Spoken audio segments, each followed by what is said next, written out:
Welcome to महास्पर्धा. मित्रांनो, आगामी काळात कंबाईन ग्रुप बी आणि सी करता पूर्व परीक्षेची जाहिरात येणं अपेक्षित आहे.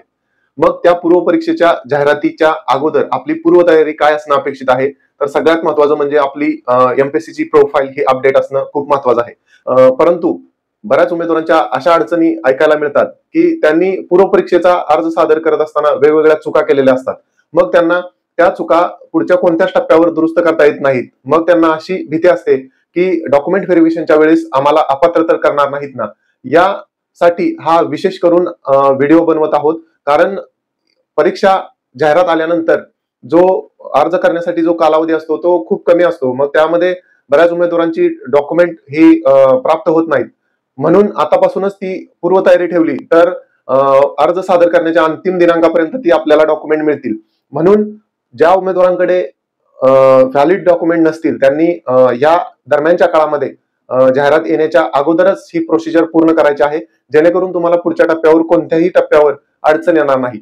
आणि विशेष करून हा जो व्हिडिओ असेल तो कोणत्याही पूर्व परीक्षेचा अर्ज सादर करताना व्हॅलिड असेल, लागू असेलच. शिवाय ज्या उमेदवारांनी आता 2023 ला कंबाईन ग्रुप सी ची परीक्षा दिलेली आहे आणि त्याचा निकाल बाकी आहे, जसं की लिपिक असेल किंवा कर सहाय्यक असेल, त्यांच्यासाठी सुद्धा हा लागू असणार आहे. त्यामुळं हा व्हिडिओ व्यवस्थित पहा, ज्याचा तुम्हाला नक्कीच फायदा होईल. आणि ही कुठेही बदलत नाहीत, ती तुम्हाला प्रत्येक वेळेस अशाच पद्धतीचे डॉक्युमेंट लागतात. त्यामुळं एकदा ते डॉक्युमेंट आपल्याकडे कलेक्शन झालं की कोणतीही परीक्षा द्या, त्यामध्ये प्रत्येक परीक्षेला हीच डॉक्युमेंट लागणार आहेत. तर हा व्हिडिओ शेवटपर्यंत पहा. तुमच्या काही अडचणी असतील तर कमेंट बॉक्समध्ये विचारा, डिस्क्रिप्शन बॉक्समध्ये नंबर दिलेला आहे, तिथं कॉल करू शकता. आणि आपला महास्पर्धा युट्यूब चॅनल नक्की सबस्क्राईब करा. व्हिडिओ आवडत असतील, महत्वपूर्ण वाटत असतील तर नक्कीच हे व्हिडिओ आपल्या मित्रमैत्रिणींना नक्की शेअर करत चला. तर ज्यावेळेस आपली एमपीएससी ची प्रोफाईल आपण पाहतो त्यामध्ये वेगवेगळ्या स्टेप दिलेल्या आहेत आणि त्या स्टेप म्हणजे 6 स्टेप दिलेल्या आहेत त्यामध्ये. की स्टेप 1 मध्ये बेसिक इन्फॉर्मेशन असेल, ऍड्रेस असेल, तुमचा कास्टची डिटेल्स असेल, ह्या गोष्टी असतात. त्यातली सगळ्यात महत्वाची जी आपली स्टेप आहे ती आहे 1 नंबर, जिथं सगळी डिटेल्स आहेत आपल्या. आणि 4 नंबर ची एक स्टेप आहे जिथं आपलं एज्युकेशन क्वालिफिकेशन असतं आणि त्यामध्ये काही गोष्टी अनावधानानं त्या राहून जातात आणि उमेदवारांना असं वाटतं की आपण टायपिंग सर्टिफिकेट, MSIT किंवा डिग्रीच माहिती व्यवस्थित भरली नाही तर डॉक्युमेंट व्हेरिफिकेशनला काय अडचण येईल. तर तुमची जी पहिली प्रोफाईल आहे ती आता अपडेट करणं आवश्यक असेल तर तुम्ही ती अपडेट करून घ्या. आणि ती अपडेट करणं आवश्यक आहे हे कशावरून समजायचं, तर काही उमेदवार हे कॅटेगरी मधील असतील आणि त्यांचं एनसीएल हे आता व्हॅलिड नसेल, त्यांची मुदत संपली असेल, तर त्या उमेदवारांना ते एनसीएल प्रोफाईल मध्ये अपडेट करणं महत्वाचं आहे.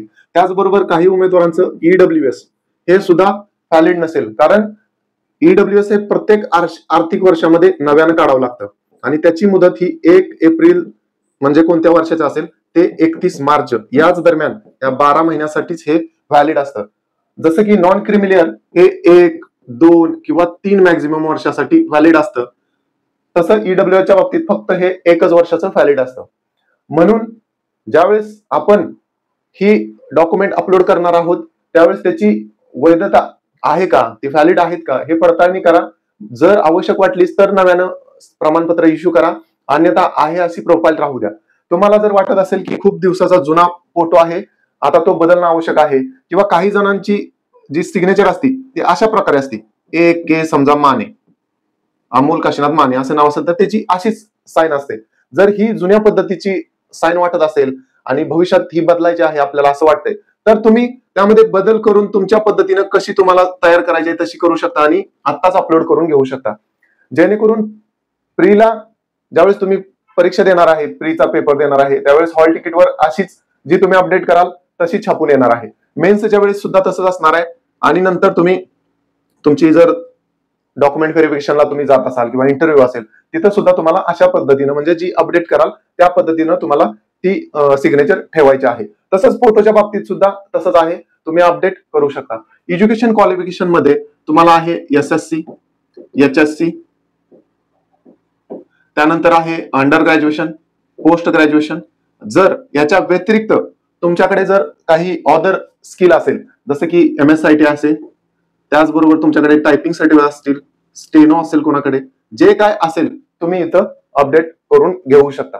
टायपिंग मध्ये सर्टिफिकेट कोणतं द्यायचं आहे तर मराठी 30 आणि इंग्लिश 40 एवढी 2 अपडेट केली तरी काही हरकत नसते.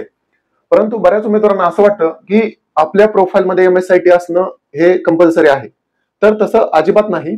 तर MSIT ची तुम्ही सेवेमध्ये आल्यानंतर 2 वर्षाच्या आत हे प्रमाणपत्र तुम्हाला द्यावं लागतं. त्यामुळे त्याची गरज ही अर्ज सादर करत असताना द्यायची गरज नाही. परंतु त्यापैकी बऱ्याचशा उमेदवारांना MSITच्या बाबतीत सांगतो तुम्हाला, तर 2013चा आणि 2018चा असे 2 सामान्य प्रशासन विभागाचे GADचे GR आहेत, त्यामध्ये कोणाला MSIT ची गरजच नाही त्याची माहिती दिलेली आहे. तर त्यामध्ये पाहून घ्या की जे इंजिनिअरिंग स्ट्रीमचे विद्यार्थी असतात, मग ऑल स्ट्रीम असतील, ऑल ब्रँचेस कोणतीही असू द्या, branch electronics, mechanical, automobiles, chemical कोणतीही असू द्या, त्या उमेदवारांना MSIT ची आवश्यकता नाही, म्हणजे त्यांना प्रमाणपत्र नाही दिलं तरी चालतं. म्हणून ज्यावेळेस तुम्ही सेवेत येता त्यावेळेस तुमच्याकडून तुमचं ग्रॅज्युएशन कोणतं आहे तिथं लिहून घेतलं जातं. जसं की आता तुम्ही फक्त BE इंजिनिअरिंग म्हणताय, परंतु त्यामध्ये कम्प्युटर असं स्पेशल काय आहे हे पण जाणून घेतलं जातं. म्हणजे असे वेगवेगळे लाभ त्या पर्टिक्युलर विद्यार्थ्याला, कॅन्डिडेटला असतात का हे जाणून घेण्यासाठीच. तर इंजिनिअरिंगच्या बाबतीत ऑल इंजिनिअरिंग आहे, शिवाय पॉलिटेक्निक सुद्धा ऑल आहे. 10वी 12वीला 11वीला तुमचा जर कम्प्युटर IT हा विषय असेल तर त्यांना सुद्धा MSIT मधून सूट आहे. परंतु MSIT अर्ज सादर करताना असावंच असं अजिबात नाही. तर आता सांगितल्याप्रमाणे तुम्हाला टायपिंग असेल, MSIT असेल, 10वी 12वी असेल, ग्रॅज्युएशन असेल, पोस्ट ग्रॅज्युएशन असेल, हे जरूर मेन्शन करा. पोस्ट ग्रॅज्युएशन ज्यांचं असेल त्यांनी नक्की त्यामध्ये मेन्शन करायचं आहे, कारण पोस्ट ग्रॅज्युएशन असेल तुमच्याकडे तर समान गुण असतील तर तुम्हाला वरचं स्थान दिलं जातं जनरल मेरिट लिस्टमध्ये. त्यामुळं कोणी PG केली असेल तर अवश्य प्रोफाईल मध्ये नमूद करा. नॉन क्रिमिनलच्या बाबतीत सांगितलं, EWS सांगितलं, परंतु आता EWS आणि नॉन क्रिमिनल ह्या 2 गोष्टी समजून घ्या. EWS जे आहे ते आता मराठा उमेदवाराला अजिबात काढता येणार नाही. पूर्वी मराठा समाजातल्या उमेदवारांना हे प्रमाणपत्र लागू होतं, यानुसार 10% रिझर्वेशन लागू आहे. आणि EWS याचा जो GR आहे तो 12 फेब्रुवारी 2019चा, हा पण JADचाच शासन निर्णय आहे. यामध्ये काही अटी तरतुदी दिलेल्या आहेत, त्या तुम्ही समजून घ्या व्यवस्थित. आता यामधून मराठा समाज वगळलेला आहे आणि मराठा समाजाला स्पेशल SC-BC हे आरक्षण लागू झालेलं आहे आणि हे 26/2/2024 ला लागू झालेलं आहे महाराष्ट्रामध्ये, आणि हे सुद्धा 10% आहे.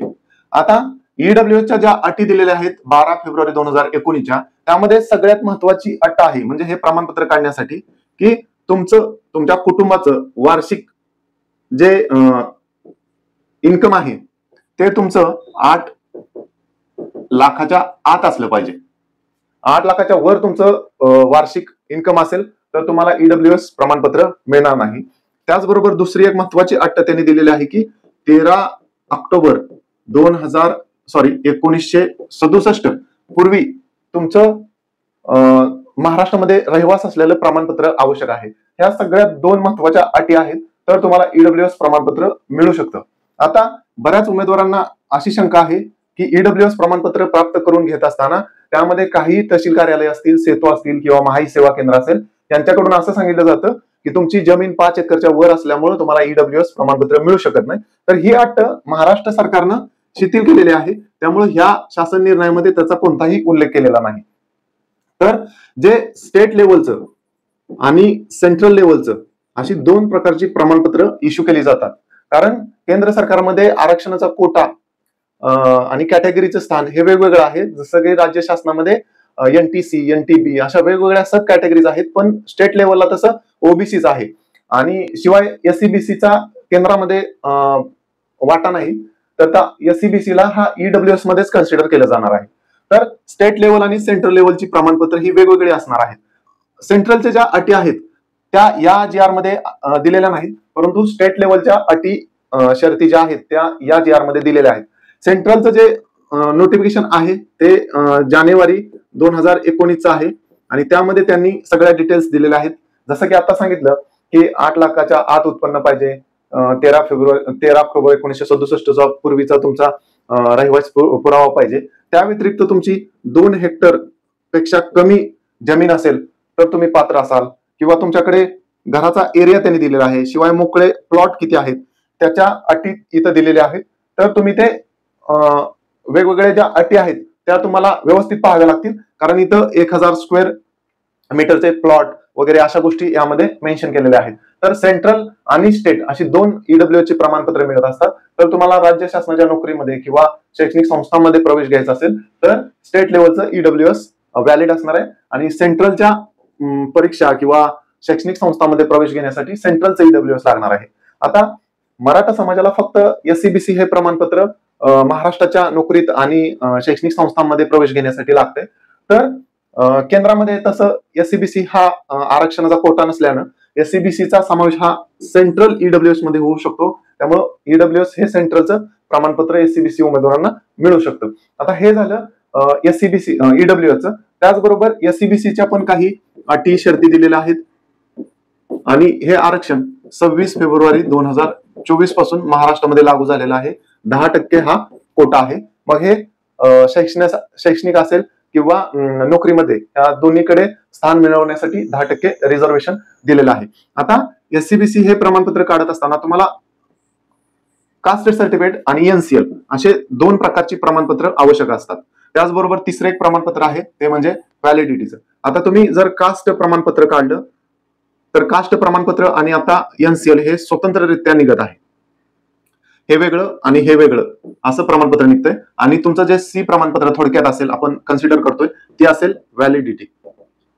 कोणत्याही कॅटेगरीसाठी आता हीच अशाच पद्धतीची प्रमाणपत्र असतील, समजून झाला. एससीबीसी असो किंवा ओबीसी असो किंवा एनटीसी असो, त्या स्वतःच्या जातीचं हे प्रमाणपत्र असेल. त्यानंतर त्यांचं अॅन्युअल इन्कम किती आहे, 8 लाख आहे का 8 लाखाच्या वर उत्पन्न आहे, यानुसार हे प्रमाणपत्र तुम्हाला मिळेल. आणि कोणतीही कॅटेगरी असेल, एससीबीसी ओबीसी एनटीसी असेल, जसं की ईडब्ल्यूएस वगळून, तर त्यांना व्हॅलिडिटी सुद्धा होणं महत्वाचे आहे. परंतु ही व्हॅलिडिटी तुम्हाला अर्ज सादर करत असताना आवश्यक नाही. तुम्ही शासकीय सेवेत गेल्यानंतर 6 महिन्याच्या आत तुम्हाला त्या संबंधित कार्यालय प्रमुखांकडे तुम्हाला ही व्हॅलिडिटी जमा करणं अनिवार्य असतं, अन्यथा तुमची सेवा रद्द केली जाऊ शकते. तर कास्ट व्हॅलिडिटी एससीबीसीची तुम्हाला ही स्वतंत्र मिळणार आहे. आता त्याचं फॉर्मॅट आता नव्यानं तयार केलेलं आहे. परंतु पूर्वी काही उमेदवारांनी हे आरक्षण लागू झाल्यानंतर लगेच, म्हणजे साधारण एप्रिल मे जून मध्ये ज्या उमेदवारांनी प्रमाणपत्र इश्यू केलेली आहेत त्या उमेदवारांना पार्ट ए आणि पार्ट बी हे एकत्रितरित्या मिळालेलं आहे. परंतु ही प्रमाणपत्र वैध आहेत असं शासनानंच अधिकृतरित्या एक GR काढून सांगितलेलं आहे. त्यामुळं ही प्रमाणपत्र रद्द होणार नाहीत. परंतु ही प्रमाणपत्र रद्द केव्हा होऊ शकतात, तर यामध्ये एक एनसीएल दिलेला आहे, हे कास्ट सर्टिफिकेट दिलेलं आहे. तर एनसीएल ची कधी ना कधी मुदत संपणार आहे. जसं की एनसीएल ची 1, 2 आणि 3 वर्ष इतकी त्याची व्हॅलिडिटी असते.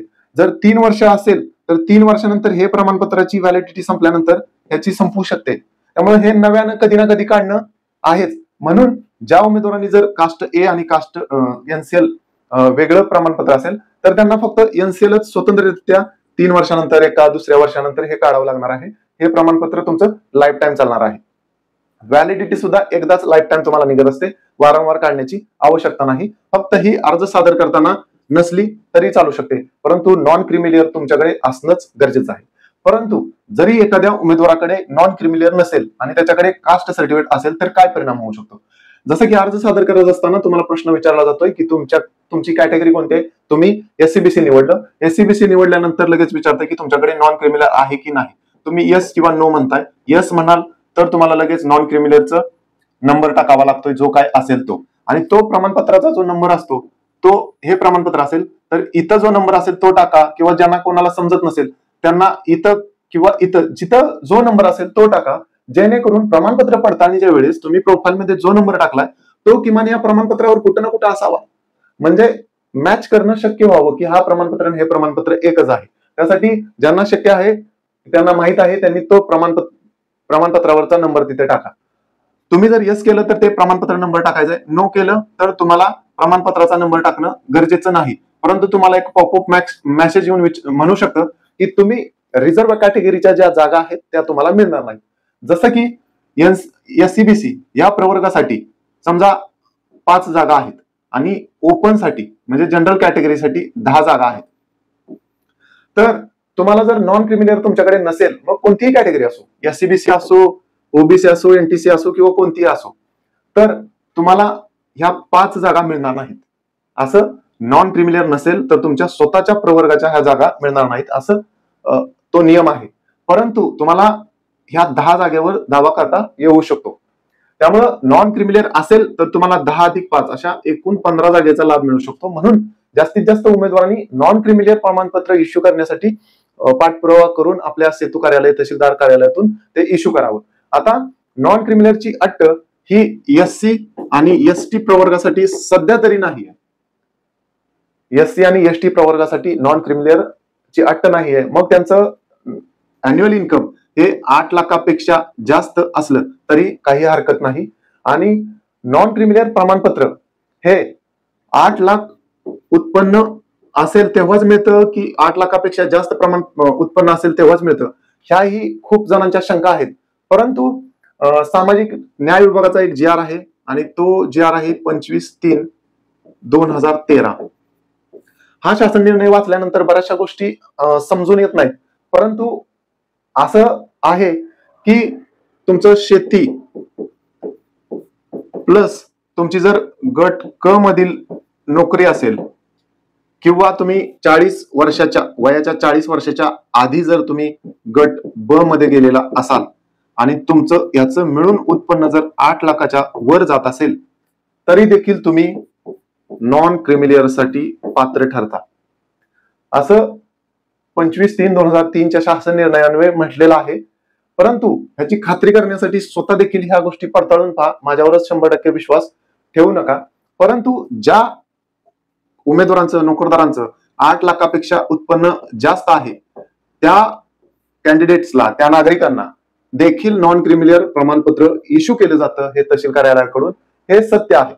त्यामुळं ज्या उमेदवारांना नॉन क्रिमिलियर मिळत नव्हतं 8 लाखाच्या आत, ज्यांना माहिती नव्हती, त्या उमेदवारांनी संबंधित तहसीलदार कार्यालय, तलाठी कार्यालय यांच्याशी संपर्क साधून 8 लाखाच्या वर उत्पन्न असेल तरी देखील नॉन क्रिमिलियर प्रमाणपत्र प्राप्त करून घेणं खूप आवश्यक आहे, जेणेकरून तुम्हाला शैक्षणिक संस्थांमध्ये प्रवेश घेणं असेल किंवा नोकरीमध्ये प्रवेश घेणं असेल याच्यासाठी नक्की फायदा होऊ शकतो.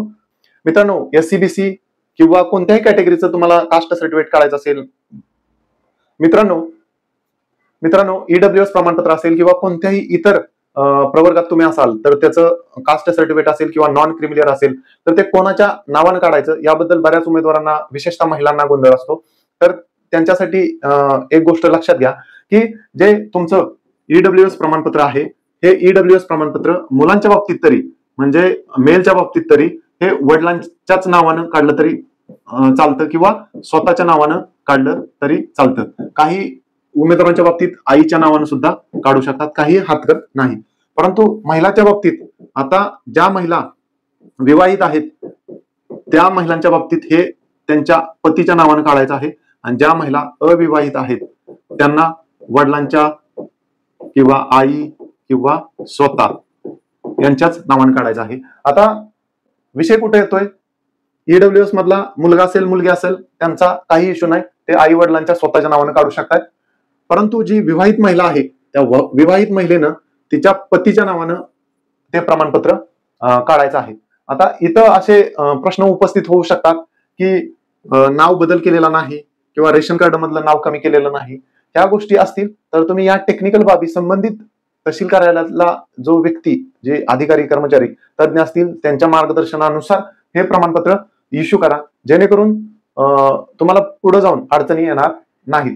तर दुसरी एक गोष्ट याबद्दल आहे की जसं की एससीबीसी असेल किंवा एनी कॅटेगरीचा कॅन्डिडेट असेल तर त्याच्यासाठी जे कास्ट असेल, एनसीएल असेल, ते ऑटोमॅटिकली त्याच्या वडिलांच्याच नावाने येणार आहे, वडिलांच्याच नावाने येणार आहे. आणि कास्ट सर्टिफिकेट काढत असताना इथं हे जे मागासवर्गीय उमेदवार आहेत त्यांच्यासाठी वडिलांच्याच नावानं का, तर कॅटेगरी, जात ही तुमच्या जन्माला चिटकून येत असते आणि जात जन्माला चिटकून येत असते. आपल्यात कसं आहे की वडील ज्या कॅटेगरीचे असतील, वडिलांची जी कॅटेगरी असेल तीच त्यांच्या अपत्याची कॅटेगरी असते. म्हणून आता जिथं इंटरकास्ट मॅरेजेस होतात त्यावेळेस उमेदवारांना बऱ्याच शंका येतात की आई आणि वडील वेगवेगळ्या पोटजातीचे असतील, त्यावेळेस त्यांचं प्रमाणपत्र कोणाच्या नावानं कोणत्या कॅटेगरीचं काढायचं, वडिलांचंच काढायचं का पतीकडे आल्यानंतर पतीचं काढायचं. तर ह्याबद्दल शंका क्लिअर करून घ्या. तर वडील ज्या कॅटेगरीचे असतील त्याच कॅटेगरीचं अपत्यांचं प्रमाणपत्र निघत असतं, त्यामध्ये कोणताही बदल होऊ शकत नाही. त्यामुळे तुम्हाला कास्ट सर्टिफिकेट किंवा NCL असेल ते हे वडिलांच्याच नावाने काढायचं आहे. या SCBC असेल किंवा एनी कास्ट असेल तर ती वडिलांच्याच नावाने काढायची आहे. फक्त EWS प्रमाणपत्र आहे ते विवाहित महिलांच्या बाबतीत ते पतीच्या नावाने काढायचं. ही गोष्ट व्यवस्थित लक्षात घ्या. तर हे नॉन क्रिमिलियर आणि SCBC असेल किंवा EWS प्रमाणपत्राबद्दल आपण पाहिलंच. त्याचबरोबर सगळ्यात आवश्यक कागदपत्र असते ते म्हणजे डोमासाईल. जसं की आता म्हटलं की तुम्हाला 13 ऑक्टोबर 1967 पूर्वीचं प्रमाणपत्र आवश्यक आहे, जसं की SCBC असेल किंवा EWS प्रमाणपत्र प्राप्त करून घेण्यासाठी. तर हा एक महाराष्ट्राचे तुम्ही रहिवासी असल्याचा पुरावा आहे.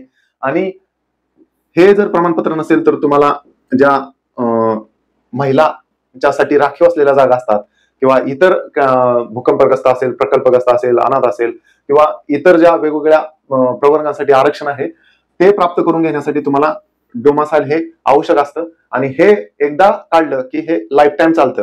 त्यामुळे ते प्रमाणपत्र तुम्ही आता इश्यू करून घ्या.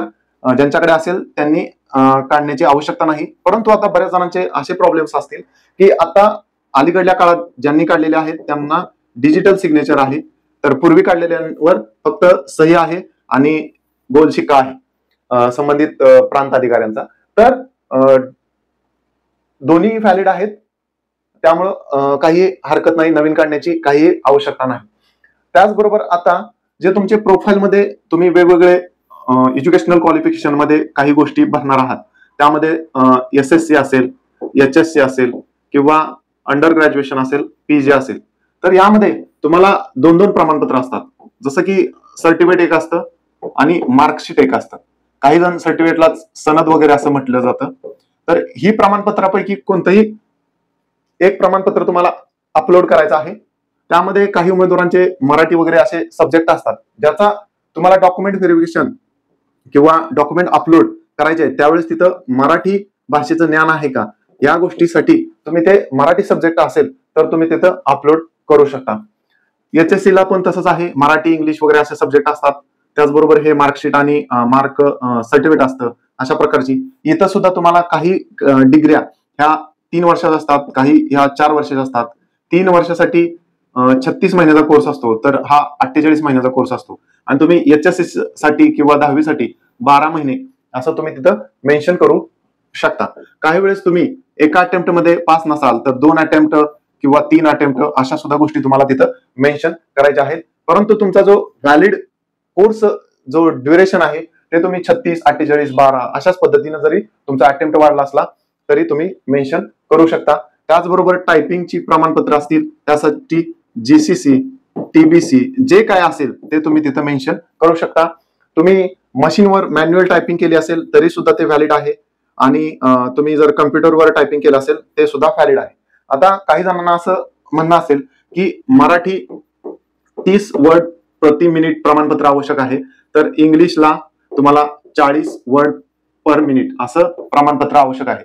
परंतु इंग्लिशला 30 जे आहे प्रमाणपत्र हे MPSC ची जी एलिजिबिलिटी आवश्यक आहे वेगवेगळ्या लिपिक टंकलेखक असेल किंवा टॅक्स असिस्टंट साठी, तर ही 30 ची त्यामध्ये मेन्शन केलेली नाही. जसं की ह्याचं मेन्शन बघा तुम्ही आता पाहिलं असेल की BMC मुंबईसाठी हे त्यांनी दिलेलं होतं. म्हणजे जे आता जाहिरातीमध्ये नमूद केलेलं असतं त्यानुसार आपण डॉक्युमेंटची तयारी ठेवायची आहे.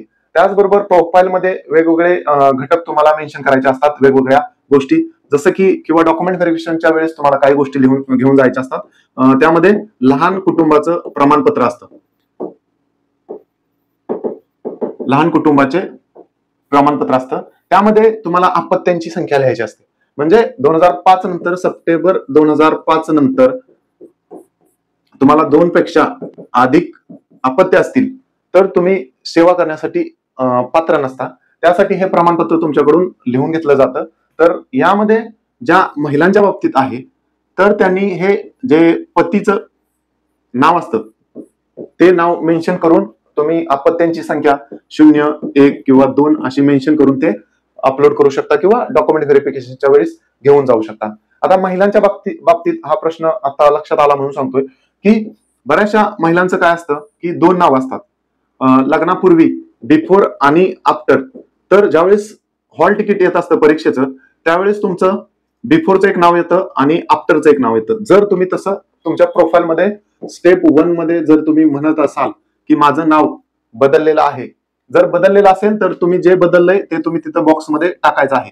मग ते तुमचं नाव लग्नाच्या आधी जे काय असेल ABC आणि लग्नानंतर जे काय असेल XYZ जे काय असेल ते तुमचं हॉल तिकीटवर देखील तुम्हाला हे छापून येत असतं. आता बऱ्याच उमेदवारांच्या बाबतीत नावामध्ये काय झालेलं असतं, ऍक्च्युअली नाव असतं आकाश, परंतु काही वेळेस A डबल झालेला असतो किंवा डबल A आवश्यक असतो तर एकच A झालेला असतो. किंवा आता JITKAR असं स्पेलिंग आहे समजा जितकर, तर तिथं JITA झालेलं असतं आणि KAR झालेलं असतं, म्हणजे हा अतिरिक्त A झालेला असतो. तर प्रोनाउन्स जरी जितकर होत असेल तरी त्यामध्ये ऍडिशनल A झाल्यामुळं तुमच्या ज्या मूळ डॉक्युमेंटवर जसे की HSC असेल किंवा SSC असेल, UG असेल, PG असेल किंवा आधार कार्ड असेल, ह्या ज्या डॉक्युमेंटवर असेल, पॅनवर असेल, ह्यामध्ये जर तफावत निर्माण होत असेल कोणत्याही प्रमाणपत्रावर, तुमचं कास्ट सर्टिफिकेट असेल, NCL असेल, डोमासाईल असेल, यावर तफावत निर्माण होत असेल आणि असं एखाद्या डॉक्युमेंटवर नाव आलं असेल तर तुम्ही सरळ ऍफिडेव्हिट केलं तरी चालू शकतं. आता काही हरकत नाही. आता यापूर्वी आता ऍफिडेव्हिट आतापर्यंत 100 रुपयाच्या स्टॅम्पवर करत होतो, परंतु आता असं बातम्यात तुम्ही ऐकलंच असेल की आता 500 रुपयाचा स्टॅम्प आवश्यक असणार आहे. परंतु तो जर जेव्हा लागू होईल तेव्हापासून त्या गोष्टी असतील. परंतु तुम्ही ह्या सगळ्या गोष्टीसाठी तुमचं काही नाव कुठेही बदलू द्या. 10वीवर एक नाव आहे आणि तुमचं इकडं आधारवर काहीतरी बदललंय किंवा पॅनवर बदललंय, तुमचं नाव बदलू द्या, आईचं नाव बदलू द्या, गावाचं बदलू द्या किंवा वडिलांचं नाव बदलू द्या, काहीही जरी फरक असला, ह्या सेन्सिटिव्ह केसेस, स्पेलिंग एक कॅरेक्टर जास्त झालं असेल, कमी झालं असेल, तर तुम्ही ऍफिडेव्हिट करून तुम्ही ते डॉक्युमेंट व्हेरिफिकेशनच्या वेळेस सादर करू शकता किंवा तुम्ही प्रोफाईलमध्ये अर्ज सादर करत असताना डॉक्युमेंट अपलोड करा म्हणतं त्यावेळेस देखील तुम्ही अपलोड करू शकता.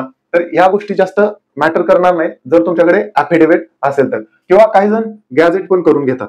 जर तुम्ही लग्नाच्या बिफोर जे नाव आहे आणि लग्नानंतर आहे ते सुद्धा तुम्ही अपलोड करू शकता किंवा डॉक्युमेंट व्हेरिफिकेशनच्या वेळेस देऊ शकता. परंतु हे महिलांच्या बाबतीत झालं. काही जे पुरुष मंडळी आहे तीच काही वेळेस त्यांचं नाव बदलून घेत असते. म्हणजे एखाद्याला बाळू नाव असतं परंतु त्याला ते बरं वाटत नाही बाळू म्हटलेलं, तर तो त्याचं नाव राहुल करून घेतो. तर ते गॅझेट जे आहे ते तुम्ही नावात बदल झालाय का, तर हो म्हणून तुमचं नाव इथं छापून येईल. नंतर तुम्हाला DVच्या वेळेस तुम्हाला ते सादर करायचं आहे. तर अशा पद्धतीने ही डॉक्युमेंट आहेत. 10वी असेल, 12वी, ग्रॅज्युएशन असेल, टायपिंग सर्टिफिकेट असेल, non creamy layer, caste certificate, validity असेल, लहान कुटुंबाचं प्रमाणपत्र असेल, MSIT असेल किंवा दिव्यांगाचं प्रमाणपत्र असेल. दिव्यांगाचं प्रमाणपत्र काढत असताना त्या उमेदवारांनी विशेष लक्ष द्यायचं आहे आता, कारण मधल्या काळामध्ये बरेच प्रकरण उघडकीस आली आणि त्यामध्ये खोटी प्रमाणपत्र असल्याचं निदर्शनास आलं. त्यावेळेस बऱ्याचशा समितीच्या मार्फत किंवा वेगवेगळ्या स्तरावरून शासनाच्या पातळीवरून ती पडताळणी झाली आणि त्यामध्ये काही फ्रॉड असल्याचं निदर्शनास आलं आणि तुम्ही देखील त्या बातम्या वाचलेल्या आहेत. त्यामुळं पुढे जाऊन आपल्यावर ती वेळ येऊ नये म्हणून आताच त्या गोष्टी व्यवस्थित करून घ्यायच्या आहेत. तर दिव्यांगाचं प्रमाणपत्र असतंय ते हे स्वावलंबन जी शासनाचं जे पोर्टल आहे त्यावरून ते काढलेलंच असावं. तेच प्रमाणपत्र तुम्ही व्हॅलिड आहे म्हणून अपलोड केलेलं असावं आणि तेच पडताळणी वेळेस देखील असणार आहे आणि पडताळणी केल्यानंतरच तुम्हाला जॉईनिंग देणार आहेत. त्यामुळे हे प्रमाणपत्राबद्दल दिरंगाई नको. त्याचबरोबर अनाथ असेल किंवा तुमचं स्पोर्ट्सचं सुद्धा असेल, स्पोर्टच्या बाबतीत तर पडताळणी केल्याशिवाय हे प्रमाणपत्र ग्राह्य धरलं जात नाही. त्यानंतर देखील विभाग स्तरावर ते प्रमाणपत्र पडताळणी करून घेतलं जातं आणि रेग्युलर उमेदवार जेव्हा जॉईन होतात त्यानंतर 2-3 महिन्यानं पडताळणी झाल्यानंतर स्पोर्टच्या उमेदवारांना जॉईनिंग दिलं जातं. कारण त्यांची ही प्रमाणपत्र पडताळणी करून येण्यासाठी जिल्हा लेवल असेल किंवा विभाग स्तर असेल तिथून वेळ लागत असतो. त्यामुळे ह्यांचं जॉईनिंग लेट देखील होतं. त्यामुळे दिव्यांग, अनाथ, स्पोर्ट असेल किंवा जी आता क्लर्कला ज्यांच्यासाठी रिझर्वेशन आहे, टॅक्सला रिझर्वेशन नसलेले जे प्रकल्पग्रस्त वगैरे आहेत त्यांना यासाठी टॅक्ससाठी असिस्टंटसाठी रिझर्वेशन आहे. प्रकल्प असेल, भूकंप असेल किंवा अंशकालीन पदवीधर असतील, आता अंशकालीन पदवीधर असतील तर ह्याची सुद्धा एक स्पेसिफिक लिस्ट असते आणि त्याच उमेदवारांना त्या रिझर्वेशनचा फायदा मिळत असतो. आणि आपल्याला वाटतं की आपण शासकीय सेवेत 1 वर्ष 2 वर्ष 3 वर्ष आता रिसेंटली नोकरी केली आहे कॉन्ट्रॅक्ट बेसवर 11 महिन्यांच्या कालावधीसाठी आणि त्यानंतर पुन्हा 11 महिन्यासाठी असे वेगवेगळ्या कार्यालयात नोकरी केली म्हणून आपण अंशकालीन पदवीधर होऊ शकत नाही आणि त्याचं आपण 10% जे रिझर्वेशन असेल ते घेऊ शकत नाही. हा खूप दिवसापूर्वीचा 2003च्या आसपासचा जो शासन निर्णय आहे तेव्हापासूनच्या ह्या वेगवेगळ्या अटी शर्ती आहेत, नियम आहेत, त्यानुसार हे अंशकालीन पदवीधर जे आहेत त्यांना त्याचा लाभ मिळत असतो. तर असे उमेदवार जर आता पडताळणीमध्ये बाहेर निघणार असतील क्लर्कच्या 2023 ची जी क्लर्क आता रिसेंट स्किल टेस्टचा निकाल लागलेला आहे, परंतु या उमेदवारांना स्किल टेस्ट मधून सूट होती. त्यामुळं हे जे उमेदवार असे आहेत जे पण काय असतील उमेदवार, ते उमेदवार जेव्हा डॉक्युमेंट व्हेरिफिकेशनच्या वेळेस त्यांना यातले प्रमाणपत्र त्यांच्याकडे मागितलं जाईल आणि ते जर व्हॅलिड नसेल तर त्यांना ऑब्व्हियसली त्यातून रिजेक्ट केले जाणार आहे. त्यामुळं प्रकल्प असेल, भूकंप असेल तर व्हॅलिड प्रमाणपत्र द्या. काही प्रकल्प हे तुमचा हा जिल्हा असतो, मूळ तुम्ही राहणारे इथले असता, परंतु प्रकल्प इथला आहे दुसऱ्या जिल्ह्यातला आणि तिथलं प्रकल्प तुम्ही इथं दाखवून हे प्रमाणपत्र इश्यू केलेलं असतं. अशा बऱ्याचशा घटना झालेल्या आहेत. त्यामुळं प्रकल्प इकडे आणि तुम्ही रहिवासी एकीकडले, त्यामुळं असे जे प्रमाणपत्र असतात ते इनव्हॅलिड असतात आणि ते पडताळणीच्या वेळेस रद्द बातल केले जाऊ शकतात शासनाकडून. त्यामुळं अशा वेगवेगळ्या प्रमाणपत्राबद्दल तुम्ही आता व्यवस्थित इत्थंभूत माहिती घेतलेली आहे. या व्यतिरिक्त तुमच्या काही अडचणी असतील तर तुम्ही नक्की कमेंट बॉक्समध्ये विचारा. परंतु ही जी प्रमाणपत्र आहेत ती आत्ताच वेळेवर इश्यू करण्यासाठी जास्तीत जास्त प्रयत्न करा, जेणेकरून आपल्याला जी जाहिरात येणार आहे आता ह्या 2-3 दिवसात जेव्हा पण जाहिरात येईल, कारण 2024 ची जी विधानसभा आचारसंहिता आहे ते आपण समाज माध्यमातून ऐकत असाल की 13-14 ऑक्टोबरच्या दरम्यान जाहीर होणार आहे असं समाज माध्यमातून बोललं जात आहे. तर त्याच्यापूर्वी नक्की ही जाहिरात येऊ शकते आणि त्यामध्ये वेगवेगळ्या संवर्गाकरता ही परीक्षा असेल. त्यामध्ये आपली इलिजिबिलिटी काय आहे, त्यानुसार आपण पात्र आहोत का आणि आपली प्रोफाईल अपडेट आहे का, हे खूप महत्वाचं आहे. आणि प्रोफाईल तुमची लॉक असेल किंवा अनलॉक असेल ती कशी करायची त्याबद्दलचे वेगवेगळे व्हिडिओ आहेत युट्यूबवर, ते तुम्ही पाहू शकता. एकदा तुम्ही पूर्वसाठी जी माहिती तुम्ही डेटा फिल कराल तोच डेटा तुमचा फायनल सिलेक्शन पर्यंत तोच कायम राहत असतो.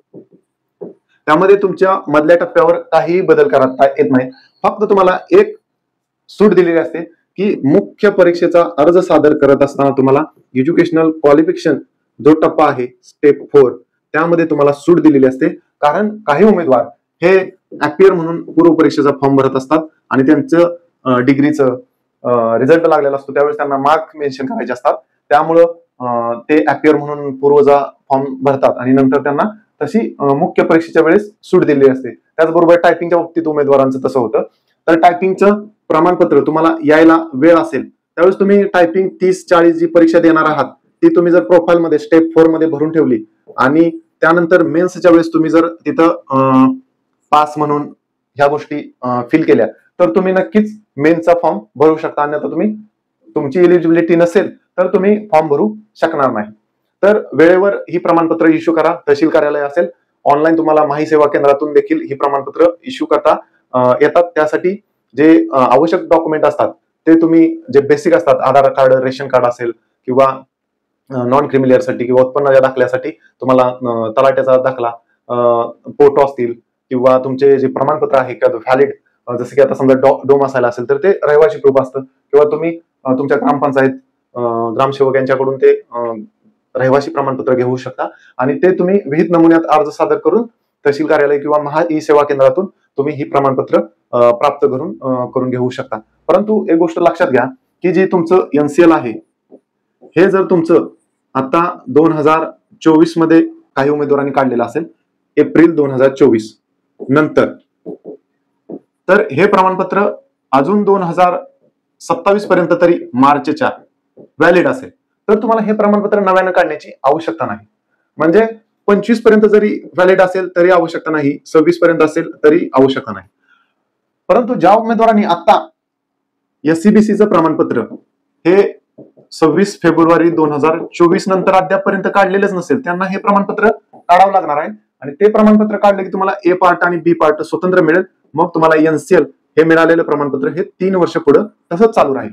आणि अजून एक सगळ्यात महत्वाची गोष्ट की तुम्ही आता 2024 कंबाईनसाठी अर्ज सादर करताय आणि हा अर्ज सादर करताय समजा ऑक्टोबरमध्ये सादर केलेला अर्ज समजा 2023-24 या आर्थिक वर्षाचं तुम्ही प्रमाणपत्र जसं की नॉन क्रिमिलियर प्रमाणपत्र अपलोड केलं, तुमच्याकडे कास्ट पण असेल, ईडब्ल्यूएस असेल या आर्थिक वर्षाचं, तर हे प्रमाणपत्र तुम्हाला कधीपर्यंत व्हॅलिड असणार आहे. म्हणजे तुम्ही ह्या परीक्षेसाठी अर्ज सादर करताय आणि ही परीक्षा 2026 किंवा 27, 28 भले 5 वर्षानं डॉक्युमेंट व्हेरिफिकेशन येऊ द्या, तर तुम्हाला हेच प्रमाणपत्र तुम्हाला तिथं सबमिट करायचं आहे. म्हणजे पूर्वचा फॉर्म भरत असताना जो तुम्ही दावा केलेला आहे तोच दावा तुम्हाला डॉक्युमेंट व्हेरिफिकेशनच्या वेळेस, मुख्य परीक्षेच्या वेळेस, जेव्हा पण जॉईनिंगच्या वेळेस तीच प्रमाणपत्र सादर करायचे आहेत. त्यामुळं आर्थिक वर्ष संपलं की ते प्रमाणपत्र फाडून टाकलं असं करू नका. ते प्रमाणपत्र तुम्हाला डॉक्युमेंट व्हेरिफिकेशन पर्यंत व्हॅलिड असणार आहे. त्यामुळे कागदपत्र च्या बाबतीत दिरंगाई नको, वेळेत प्रमाणपत्र काढून घ्या. आणि काही अडचणी असतील तर तुम्ही अवश्य कमेंट बॉक्समध्ये मेसेज करा. तुम्हाला ही माहिती महत्वपूर्ण वाटली असेल, आवश्यक वाटली असेल तर नक्की व्हिडिओला लाईक करा आणि आपल्या महास्पर्धा युट्यूब चॅनलला नक्की सबस्क्राईब करा. Thanks for watching महास्पर्धा.